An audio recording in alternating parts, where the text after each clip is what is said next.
unit. Prepare to copy. You're listening to the 911 Strong podcast. Don't act like I never told you. With Aram and Kristen, bringing you stimulating discussion. No, I like the sound of that. An entertaining conversation. And now, here's Kristen and Aram. Hey friends, welcome back to the 911 Strong podcast. I am Aram Choe, and with me as always is the girl they called Ghosty in high school.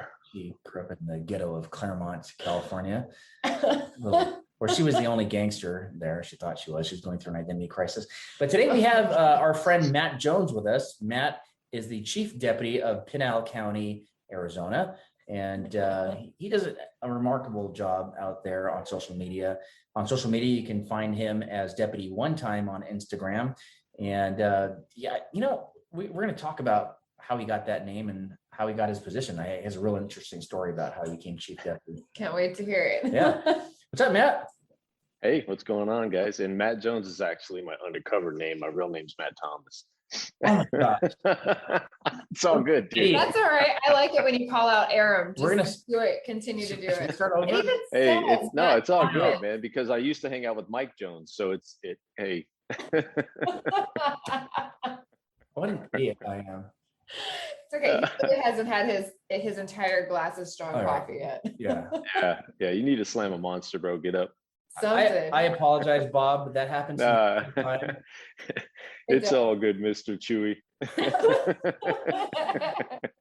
All right, Larry, let's talk about Deputy One Time. Yeah. Okay, Matt Thomas. Wait, isn't Matt Thomas, or is that Rob Thomas? The singer? Yeah. It's Rob Thomas. Yeah, it's Rob. He's my cousin. This is actually how our conversation went the first time we met. We had followed each other for a long time on social media, Okay. but we've never really met until SHOT Show. Like, was it 2019, 2020? I think it was 2019 2019. Yeah, it had to be 19 because 2020 was, shut down year. Oh yeah. I can't even remember what I'm drinking, and I had it right in front of me. But, what a great start. We're professionals, I promise. But speaking of professionals, so you rose to the rank of chief deputy pretty quick, right? Did you jumped from sergeant to chief deputy, didn't you? No, I went from lieutenant to chief deputy, which was quite a jump, but it wasn't quick per se, because I just passed my 28th year. So when I went to chief deputy, I was in my 24th year, Right. which I guess it went quick, but yeah. You skipped some ranks to get there, right? Yeah, I did. Because as a lieutenant in our agency, it would go then captain, deputy chief, and then chief deputy. So I jumped up a few levels. If I called you deputy chief earlier today, that was a demotion. Not really, dude. Those guys work harder than me, so that's Okay. a promotion. Well, it's an interesting story how you got there, right? Because as a sergeant, you had an interaction with your current sheriff that was probably that you thought was going to lead a different way towards your career, wasn't it? Yeah, well, I mean, you never know what's going to happen in the future, obviously. But yeah, when I was actually the SWAT lieutenant. I had just taken over. I'd moved from sergeant to lieutenant, and I had taken over our SWAT team, narcotics team, and our anti-smuggling squad. And Mark was testing for our SWAT team at that time, and so he went through the test, and it's a series of tests, and it's usually a 2-day long thing. So there's all these events going on, and failure in any one event results in you don't make it and you have to come back next time. So the extent of I knew who Mark was. Obviously, he was a deputy in our agency, so I knew who he was. He knew who I was, but we didn't have much interaction because he wasn't on the team. He wasn't undercover or anything like that. So I was dealing with a different set of guys than so I normally wouldn't interact with him.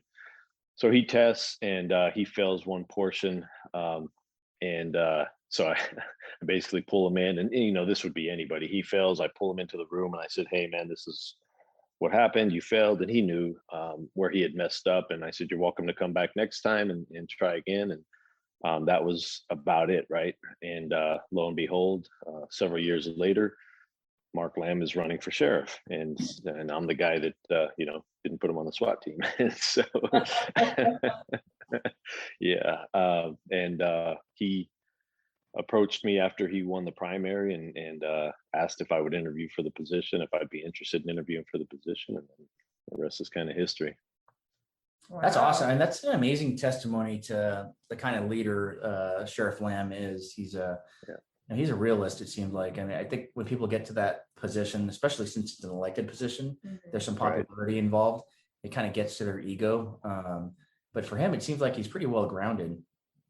Yeah, he is a really well-grounded guy, and people always ask, now that I've been around him, obviously we've become friends, we've gotten to know each other and our families, spend time together, and we knew going into this when he offered me the position that this is a lot like a marriage at work, right? Because he's number one, I'm number two, so I've got to always be in stride with him, and we got to kind of know what each other's thinking, talking about. But people always ask, what is he like in real person? And I'm like, man, what you see is what you get. And that's honestly, like, I had a good gig. I told you I was in charge of our SWAT team, our undercover guys, our anti-smuggling guys. So I was in a fun job, doing cool stuff with cool guys. And not that this isn't cool, but I am a former action guy now. I am not in the mix of it. I am a desk jockey, but he is just a good dude. And that's why I took the job, is because when we sat down to interview, it was one of the most odd requests I've had in my career, because he said, I'd like to interview you. And I said, okay. He said, I want you and your wife to meet with me and my wife. And I was like, Oh. I never took my wife to an interview. Yeah. So You better be ready, wife. oh yeah, right. I'm thinking, man, what's going on? But he did it that way because he has a method to his madness all the time, right? And he wanted to understand my family dynamic, my belief system, all of that, and vice versa. I got to know his. And so when he laid out his mission, his values, his vision, I was like, dude, I'm all in, because you can just know, right? I knew this is what the agency needs right now. He's the guy, and a lot like our country, right? Our country needs certain leaders, and so I knew he's what we needed. And I knew for me, it sucked because I was jumping out of something fun into something that is pure administration, and you're a desk jockey doing that kind of stuff. But I knew at that point in my career that it was time to start concentrating on the legacy, right? And what can I leave behind, and how can I make it better? And that's always kind of been my thing. And so this was the greatest opportunity ever to have a huge impact on the legacy that I leave behind with the agency. And so I jumped in. Yeah, no, from where we're sitting, I think the sheriff probably saw what we do, and you're a stand-up guy. And what better administrator do you want up in the hall than someone that actually cares for the legacy? That means you care for everybody up and down, civilian and sworn. Yeah. And that's a good lesson for a lot of administrators from departments of all sizes. And you guys are a very large department. They have a correctional courts and patrol division. And we have some agencies that are a lot smaller than that act like they're bigger than they are. What is some advice you can give to people that aspire to be future leaders in their organization? I mean, I think you mentioned leaving a legacy was paramount, but anything else besides leaving a legacy? Man, I'll tell you, one of the biggest things is, well, I'm known as a pretty straightforward and blunt guy, sometimes to the negative, right? Sometimes my mouth gets me in trouble because I just say what I'm thinking. But my whole career, I've held to being true to myself and true to what I believe, and that costs you in this career, right? And so I think some of the best advice I could give to young cops is hold true to what you know is right, and it is going to cost you sometimes. You're going to have those bosses that don't like that, or that don't like you, and you're going to suffer that for a while. And I've suffered that a couple times in my career where I've had bosses that don't like me. But I tried to focus on the job, and I tried to focus on what my goals were. And honestly, like, I have a lot of fight in me, man. And I think it's a little bit of the Irish blood. And so when people, because I've been told my whole life, dude, I grew up in Section 8 housing with a single mom, and I've been told my whole life what I'm not going to be. And so when people tell me something like that, it just drives me. And so I've been, even in my career, you're never going to do this, you're never going to do that. And I'll be like, all right, hold my beer. Yeah. No, that's very motivating. I mean, humble circumstances, and look where you are now. Right. You're catapulted into a very well-known agency, and you've got a very good following of your own and people that respect you and look up to you. So that's a testament to your upbringing as well. Yeah, and I think that speaks throughout the ranks too, because I started in our agency as a detention officer, then moved over to the sworn side as a deputy, and then moved through the ranks. And that's one of the messages that the sheriff and I like to send throughout the ranks is that your current second in command started at the very bottom and worked his way through. So any one of you can do the same. And I'm an anomaly because I do not have a bachelor's degree, neither does the sheriff. And I know on the police side of things, chiefs of police really like to tout their education. And I've throughout my career, I've got a lot of education, obviously, in the field of police and outside of this field. And another message that we like to send is just that, like, we believe in higher education, we support higher education, but it's not the end all be all. Right. And again, being a perfect example of that, I'm a kid that came from the south side of Phoenix, grew up in Section 8 housing, and I'm now running a $52 million budget for, one of the larger agencies in our state. Yeah. Yeah, it's so true. I mean, an education is a piece of paper that doesn't take away from your intellect and your aptitude. I mean, if you have an ability to learn, you learn from your environment. I mean, just knowing Matt, he can probably write a book and instruct a college course without any problem. Yeah. I don't know about that. If you have education and you're put in a management position that's given to you, leadership isn't given to you. It's something that you develop over time. So just because you're a manager, you're not a leader. But with you guys being transparent and even blunt, at least they know where you're coming from and that you're being honest and upfront with them. Whereas other people don't, or they don't always mesh together, even though they do have that education and the management system. I mean, but as blunt and open as you are, do you find yourself having to censor yourself at all, or do you have to be PC more than maybe Lieutenant Matt Thomas was? Not with Sheriff Lamb, to be honest with you.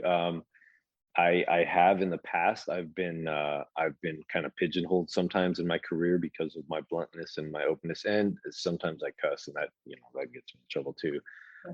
And I've curbed that some, but it's really hard because again, you see all these memes and all these little sayings and stuff, and I'm a true believer in it, man. That because I cuss to kind of enhance my sentences. That's what I call them. Adjective. Sentence enhancers. Yes. Yeah, and honestly, I'm just being forthright with people, and it's funny because especially when you're at this level and you get around chiefs of police, assistant chiefs of police, other sheriffs, and their undersheriffs or chief deputies, they tend to act a certain way in public, but behind closed doors, boy, watch out. And so I'm like, dude, I know you guys, like you're putting on an act out here, and then behind closed doors, you act a different way. Well, I just don't put on the act. I am who I am, whether I'm, Chief Deputy Matt Thomas in a meeting with agency heads, or whether I'm Matt Thomas at home playing with my kids.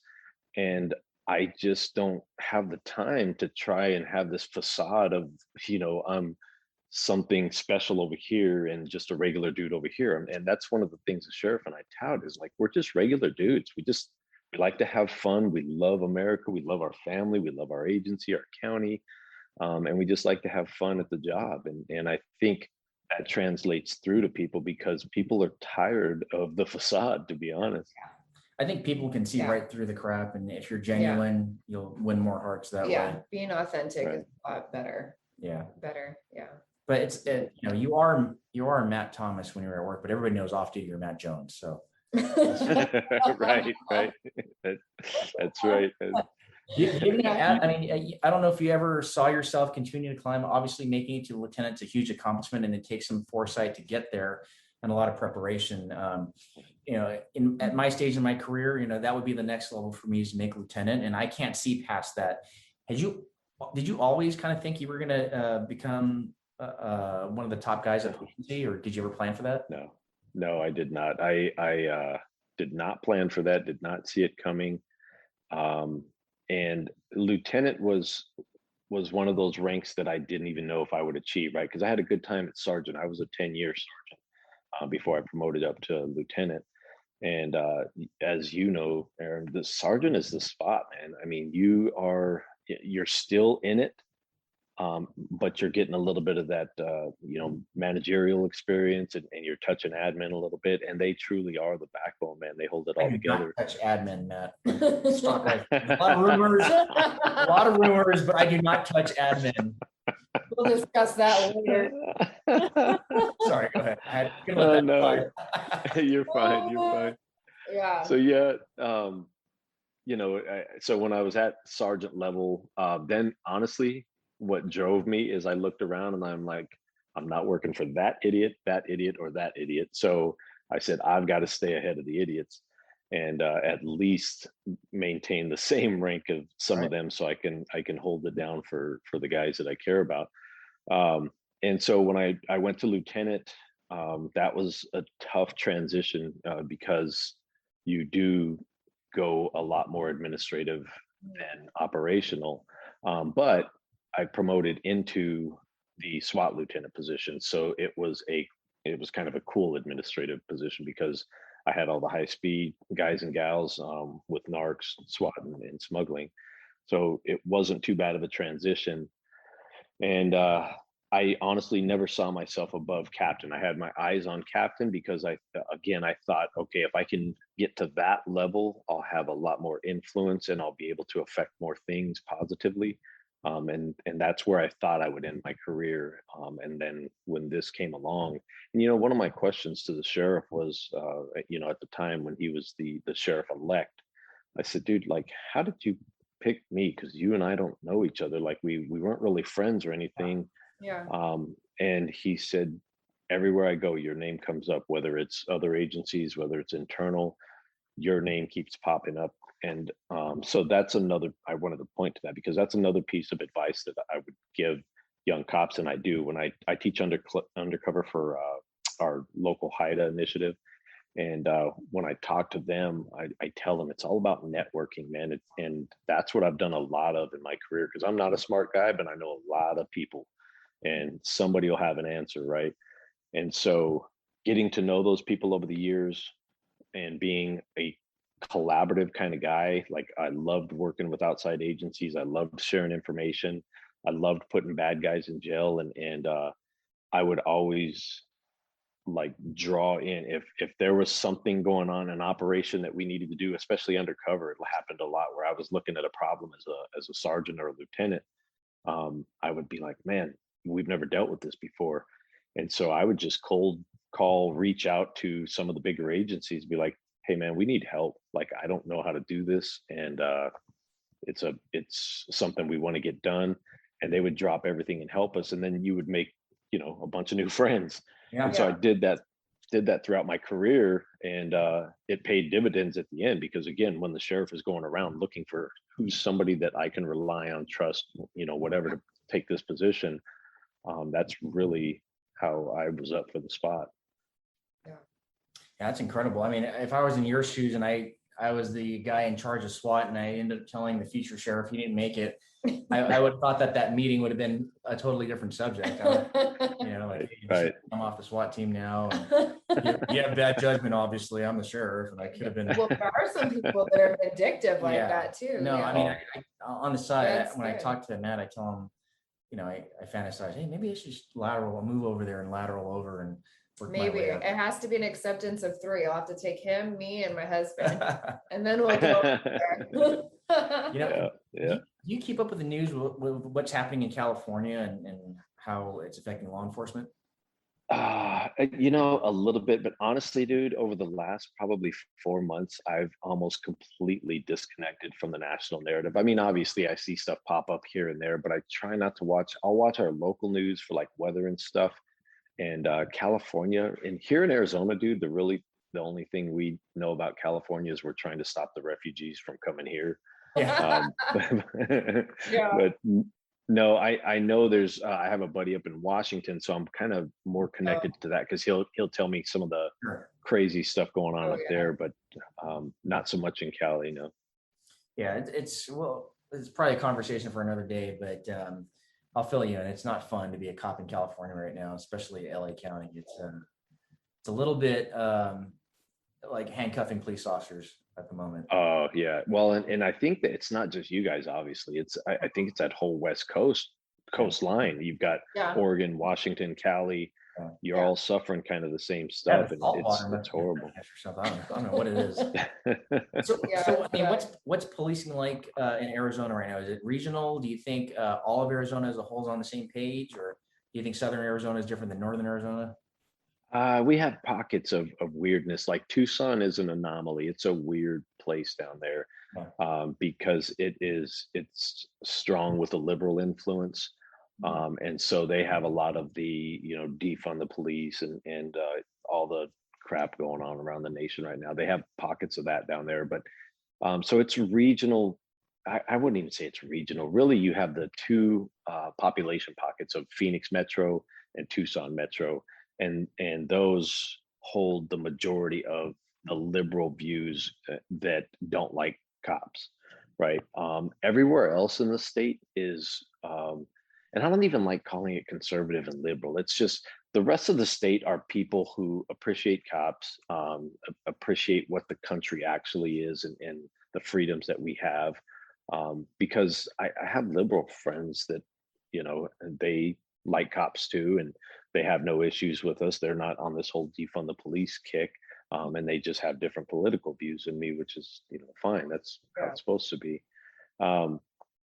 But I think for the most part, our state, like I was getting calls from some of my buddies because I went to the National Academy back in 2015. And so you make a new set of friends from that experience all over the country and all over the world, actually. So I had some East Coast friends calling and they were asking like, hey man, how is it there? And it's fine, dude. Like, I don't understand what they're talking about on TV because we get treated pretty good. Our citizens wave at us with all their fingers and they want to buy you lunch and Yeah. yeah. And obviously we still have the same problems of bad guys. I mean, bad guys are always bad guys. But one of the things that the sheriff and I preach a lot to our deputies is that, look, we are a sheriff's office who serves our community. And a lot of us, most of us live in our community. So we're all community members. And most of these people, when we interact with them, obviously it's a bad day for them most of the time. And if they mess up and break the law, then we're just there to enforce that peace. It doesn't necessarily make them a bad or evil person.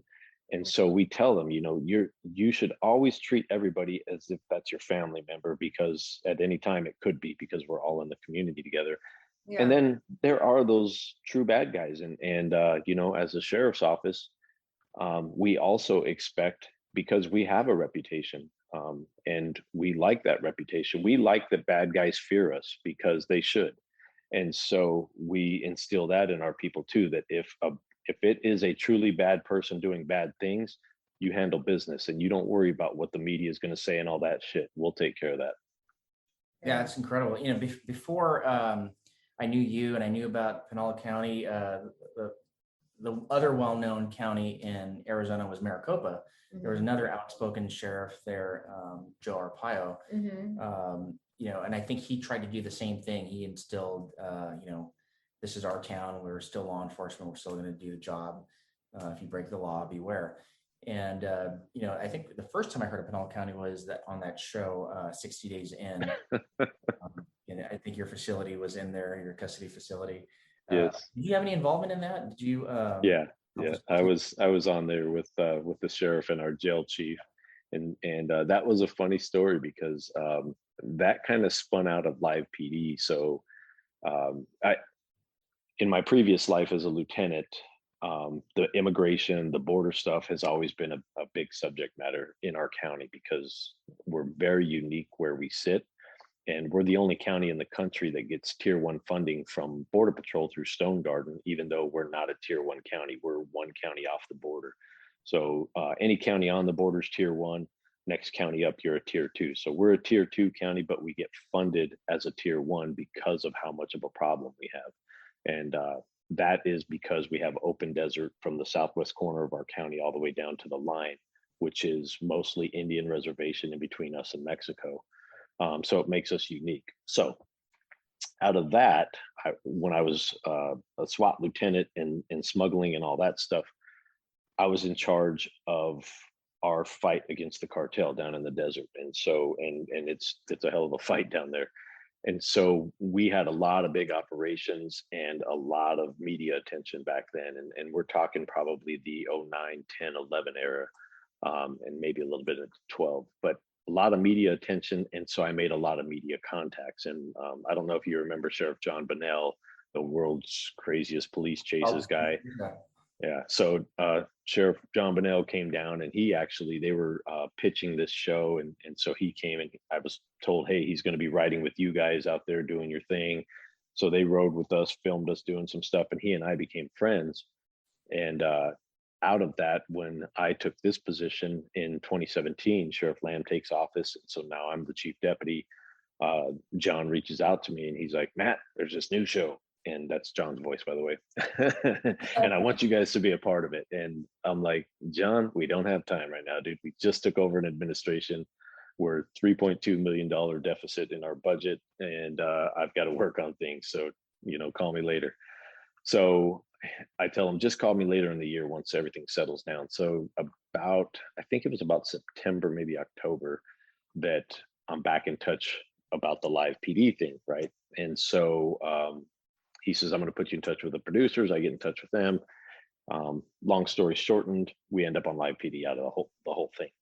So after that, it's an A&E network. And so A&E has 60 days in. So they say, hey, we have this executive producer that wants to talk to you about the show and doing this show in your jail. I knew nothing about 60 days in, and all we're told is the concept. And so again, having worked undercover, so I was an undercover detective, and then rotated out, got promoted out, and I was an undercover sergeant. And then as a lieutenant, I also did our undercover stuff, right? So I've done a lot of undercover stuff.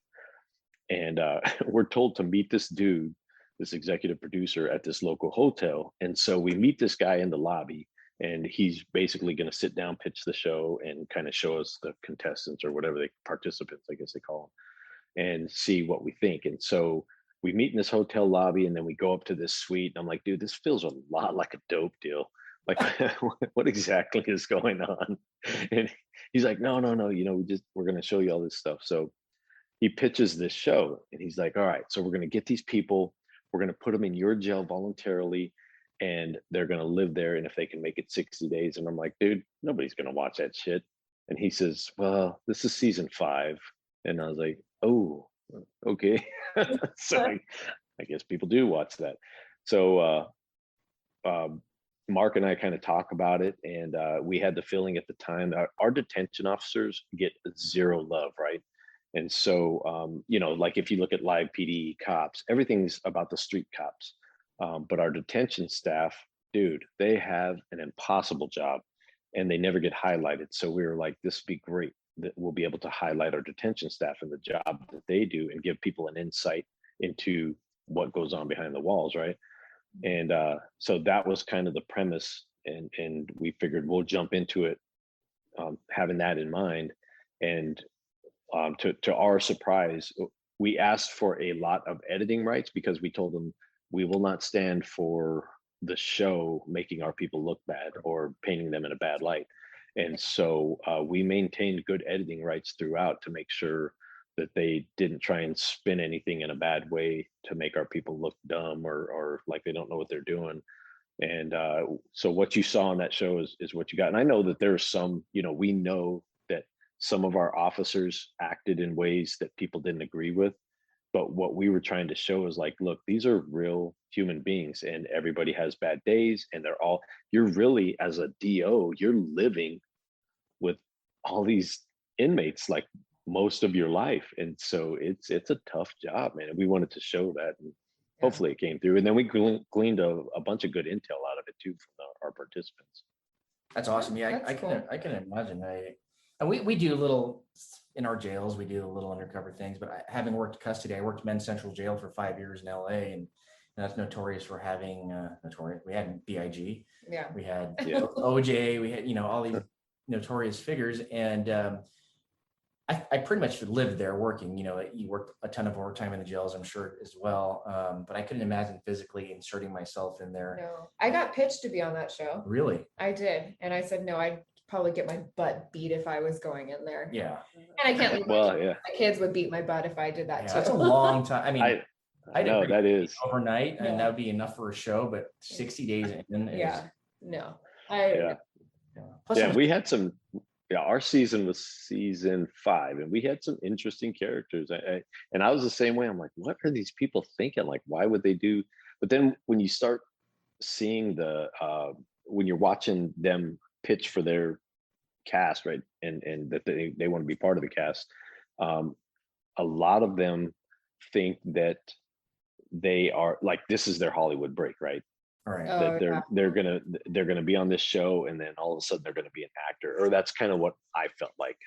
Yeah. And some of them have parlayed it into good stuff. There's a few people from our season that have their social media following is really good now, and one of them wrote a book, and so they do turn it into something. But I think that was a big motivating factor for them, is that I can go in there, and I can tell you that none of them believed the politics that we tried to tell them about, right? And when I say politics, I mean the racial politics and the gang politics. And even the producers were like, oh no, we've been in some jails, and it's been fine. And we're like, well, I don't know where, the jails that you've been to, I don't know what goes on there, but I can tell you in Arizona, and I know it's the same in California, we are very racially divided, and there's a lot of politics, and even politics within the race, right? So if you're MA or new MA, or all that kind of stuff, and our participants, minus the girls are different. The guys that went in got a eye-opening experience as to how it is, and we told them, like, we don't make the rules. Like, we don't tell them blacks have to sit here, whites have to sit here, Mexicans have to sit here. That's what you're told as soon as you enter the tank. Yeah. And they make those rules up, and it's so weird. Yeah. Yeah, a lot of people don't know. I mean, in the jails in LA County, there's an alignment too. The whites and Hispanics are essentially, everybody's divided. But if we have a big riot, the whites and Hispanics are together, Are teamed up. and then the blacks and Asians are teamed up. And it's probably just a numbers thing, not just a hey, we're cool with each other thing. It's definitely a numbers thing. Yeah. And then individual gangs too. When they go into the jails, you might have a gangster from South LA, a gangster from North LA, but once they're in the jails, they're a South Sider. They're all one umbrella. So they can get along when they're in trouble. They have to find somebody to survive with. Yeah, that's essentially it. There's a whole politics system in there. There's leadership. They actually rank them sergeants, lieutenants, and stuff like that. Yep. That's helpful to us. We know who the players are. Yeah. But yeah, that's an experience I wish all police officers did, whether the city cops or county cops. I wish everybody could do like 6 months in custody. It'd be eye-opening. Right. Yeah. Oh, it is. We allow, we actually give preference to our detention officers. So if we get guys that go in to work in the jail, so we hire at 19, and so they can't be on the road yet, right? They have to be 21 to be out on the road. So we hire at 19, and we tell them when we hire them, like, if you're looking to be a deputy on the street, you're going to get preference when it comes to that process. So do your time in the jail, and we're going to hire you before we hire somebody off the street. But it is a great experience because they learn the politics, they learn the games, and they become street smart, because a lot of these young kids are not street smart like you and I, kind of how we grew up. They don't have the same social interaction these days, and so it helps them in that way too. It helps them talk through problems and learn how to deal with adversity and learn how to deal with confrontation, and that's all important before you hit the street, because you know as well as I do, the street is where it's all real and there's no breaks. Yeah. Yeah, and it's a good comparison to your earlier point about being book smart. Who would you rather have, someone that's book smart or street smart when it comes to dealing with this criminal element? So well, and there's plenty. I mean, when you talk administrations, you guys know, you know your administration, I know some that I've dealt with. You have administrators that are a good balance, right? And the tough part is being off the street, that you feel like, I feel in my heart a disconnect from the street, and I try and hold on to it as much as I can, but you just can't unless you're working patrol every day, right? But that is truly where my heart is, and I want to take care of that piece of the organization. But at the same time, running a large budget, you have to learn new things, and you have to do new things, and you have to manage new things. And you have to have a good balance. What I hate to see is, like you're talking about, there's agencies that promote people because they've checked boxes, and that's all they've done, but they haven't proven themselves either on the streets or, in their position. And that's the one big thing I disagree with, is promoting just because they have certain papers on their walls. I think they need to be well-rounded, and they need to be proven, and they need to have some legitimacy amongst the ranks to effectively lead. Yeah, absolutely. Yeah. And I think, to your point, having a well-rounded repertoire, background, resume is a good thing. And nobody can question your resume. You've done a lot of cool things in your career. You're obviously a very cool guy. And I think your deputies are really lucky to have you and Sheriff Lamb at the leadership. Speaking of Sheriff Lamb, I know he started his new network. I don't know if you're a part of that or not. Okay, so a mini plug for that. But if by chance he decides that that's his new full-time job, do you have any aspirations to jump in his shoes?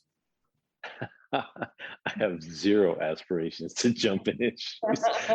So here's the thing: like, everybody thinks they want to be the boss until you've seen that job firsthand, right? Yeah. And then you're like, maybe not. I'm not an election guy, I can tell you that, because Sheriff Lamb is very good at putting his personal feelings aside when it comes to dealing with people that maybe he doesn't even like. And it's hard for me to hide my feelings about people, and it's hard for me to deal with people that I know are snakes and that are in it for political reasons rather than real deal reasons. So it'd be tough for me. I may get elected once, and that would probably be it, because I wouldn't fit their mold, and I wouldn't pay back favors and all that stuff. Not that the sheriff does, but he deals with those people better than I do. And I don't think that in talking to the sheriff, he feels a real sense of owing the people that put him in this position. And so, as we talk about his American Sheriff Network, he's standing that up, and I may have a future piece in there. We've had some discussions, so you may see me on there from time to time. But as successful as that becomes, he still is driven to finish this term and to go into a third term, because he feels that he owes it. Because a lot of our ground level troops believed in him, and I feel helped him get where he's at. And he understands that, and he feels a sense of that he owes them to stay and make sure that the agency's good for them. Yeah. And if you guys are doing so well and everything else, you've already found that groove, and you're, like you say, your troops trust you guys, and you're moving forward, and you're all in that same direction. I mean, even though maybe you and or him might be tired and want to retire, but it's nice to have that same camaraderie continue to move the whole department forward and just build up morale, because every time there's somebody that overturns, morale just gets all crazy, and everybody wants to change something and put their name and rebrand it and everything else. And it's just upsetting to the agency, And that's a big thing for us. We're trying to, when we came in, our last administration, we have, the sheriff is obviously elected. My position is called an at-will position. So he could have a bad day and say, "Hey, Matt, we're not seeing eye to eye. You're out of here." And that would be that. Both deputy chiefs, the one over the jail and the one over our sworn, they're both at will. Under the last administration, the captains were at will, and he even tried to make the lieutenants at will. So essentially, from lieutenant up, you could be let go at any time for anything. When we came in office, we started reversing that. And because I didn't want yes people, right? I wanted people that would stand up. Like, if I'm doing something that's out of line, I expect my captains to be like, "Hey, chief, I'm going to call bullshit on that. And I don't think this is right because of this, this, and this." And obviously we do it all respectfully, but I need people that are not afraid to lose their job if they stand up for what's right. And so the lieutenants were merited, the captains are merited, and now we're actually looking at making our deputy chiefs merited, so that if a new administration comes in, you essentially get two people, the one and the two come in, and everybody below that is a solid foundation. And so with that model, we are also building our legacy of leadership. So the things we believe, we believe them, how we believe, we are trying to instill that in all of our leadership from me on down to the ground troops.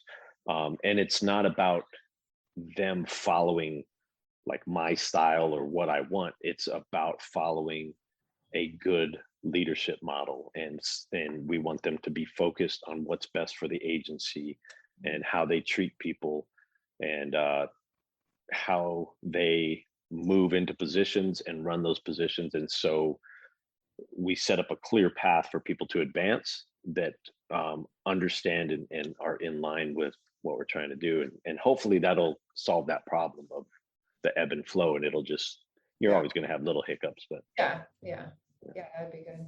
Yeah, I think you definitely set the bar not only at your agency, but it'd be refreshing to see that management style adopted at a lot of agencies, because it would develop continuity, and a sense of continuity and stability is paramount in law enforcement. Nobody wants to be in an unstable environment.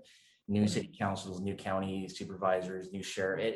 It just leads to uncertainty. And what you're doing is ensuring that if number one and number two go, everything else is in place, and they have the ability to stand up without wondering if their job's at risk for standing up for what they believe. So kudos to you guys. You guys are incredible. Yeah. I mean, I think the world's better for having examples like you two leading important police departments in our country. Influential. I appreciate that. And you, man, let's talk about you guys with all that you've done with your dude, the social media stuff. Having followed you now for a bit and us getting to talk on the side here and there, it's awesome to see, because it's hard for an administrator. We have to balance the social media piece too, because obviously I'm on social media, the sheriff's on social media, and we want our staff on social media because we feel that it is a promotion of our agency, and it's a promotion of the good the men and the women do, and it also attracts people. And so we like that, but you have to be careful. You have to teach these people that, hey, it is a platform. It can be used for positive things, but you have to be very, very careful, because it can be used for negative things, right?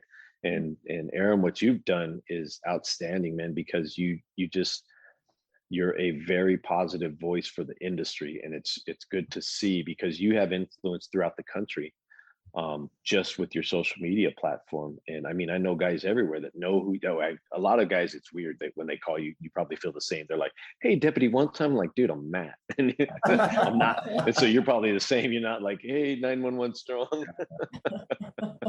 I But appreciate you've done that. a fantastic job, man. It was the Kiki video that did it. That's why. That's what it was.